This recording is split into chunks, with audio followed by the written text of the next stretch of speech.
बिस्मिल्लाहिर्रहमानिर्रहीम, अस्सलाम वालेकुम।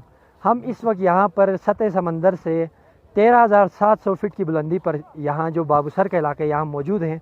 ये पीछे बहुत खूबसूरत मनाजिर आप देख सकते हैं और ये अगस्त का महीना है जो साल का गर्म तरीन महीना हुआ करता है, लेकिन यहाँ पर बर्फ़ इस वक्त मौजूद है। मैं आपको दिखाता हूँ, यहाँ पर ये बर्फ़ है जो यहाँ पर दूर दराज से जो सयाह आए हैं वो इसको खाते भी हैं। यहाँ पर हमने अंगूर बर्फ़ के अंदर रखा हुआ है, ठंडा होगा तो हम खाएँगे। तो ये बहुत खूबसूरत इलाका है। यहाँ पर कोई हिंदूकश, कराकरूम, हिमालय, ये सारे आपको नीचे नज़र आएंगे क्योंकि हम इस वक्त यहाँ पर 13,700 फीट की बुलंदी पर हैं।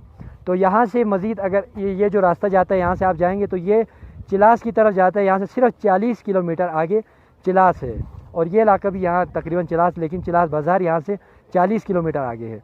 और अगर हम दूसरी तरफ जाएँ आगे की तरफ तो कागान नारान ये 70 किलोमीटर पीछे या कागान नारान है जहाँ हम अभी जा रहे हैं। तो ये जो खूबसूरत इलाका है यहाँ पर इस चोटी के बिल्कुल पीछे है, नीचे एक बहुत खूबसूरत झील भी है। सयाहों के तवज्जो का मरकज़ है ये इलाका। ये अगस्त के महीने में भी यहाँ पर बर्फ़ कुदरत की अजीम निशानी है।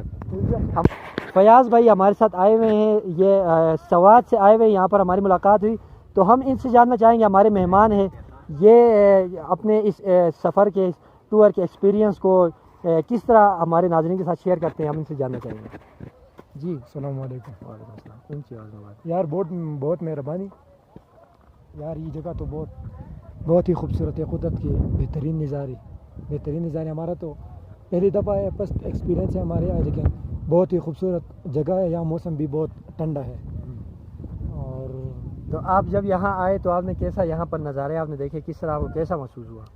यार रूह को अफ़ज़ा मिलती है। अच्छा, तो आगे भी जाना चाहते हैं आप यहाँ? नहीं, हम नारंग कागन जाना चाहते हैं। अच्छा, तो आगे तो इससे ज़्यादा खूबसूरत इलाके आगे गिलगित में मौजूद है। अच्छा, गिलगित कहाँ तक गए आप? हम खंजरात तक गए। अच्छा, ठीक है। ये हमारे सवाल से आए हुए मेहमान हैं, इनके तासुरात भी आपने सुने। तो ये इतना खूबसूरत इलाका है। तो यहाँ अगस्त के महीने में बर्फ़, ये जिसको आप देख सकते हैं बर्फ़ मौजूद है। तो इसी तरह हम आगे जाएंगे कागान नारायण की तरफ, उसके भी हम आपको नज़ारे क्लिप्स दिखाएंगे। तो सयाहों के लिए इस मौसम में अगस्त के महीने में यहाँ अगर बर्फ़ मौजूद है तो आप अंदाज़ा लगाएं कितना हसीन यहाँ पर पुरफ़िज़ा माहौल होगा। तो हम आपसे रिक्वेस्ट करेंगे कि आप भी यहाँ आएँ, घूमें फिरें। सयाहत के शोबे में अगर आप शौक़ रखते हैं घूमने फिरने का तो ज़रूर आप यहाँ आएँ। और आगे भी जाएँ गिलगित की तरफ, खुंजराब की तरफ और फंडर की तरफ, यसन और ये सारे इलाके हम आपको वक्तन फ़ौक्तन यूट्यूब में दिखाते हैं। तो ये खूबसूरत तरीन इलाके भी आपने देखे। मैं अपने आए हुए सवाल से आए हुए मेहमान से मैं पूछना चाहूँगा कि वो आने वाले जो दूसरे हमारे नाजरीन हैं उनको क्या पैगाम देना चाहिए। उनके पैगाम के साथ हम अपनी वीडियो को ख़त्म करेंगे। बस पैगाम तो ये है कि वो भी आए और यहाँ भी वो भी आए, एंजॉय करें, क्योंकि मौसम बहुत अच्छा है। अगस्त का महीना है, लेकिन मौसम यहाँ बहुत अच्छा है। बहुत शुक्रिया, हमारे मेहमान आए हुए हैं सवाल से। तो इसी के साथ यूनुस राजा को इजाज़त दीजिए। अल्लाह।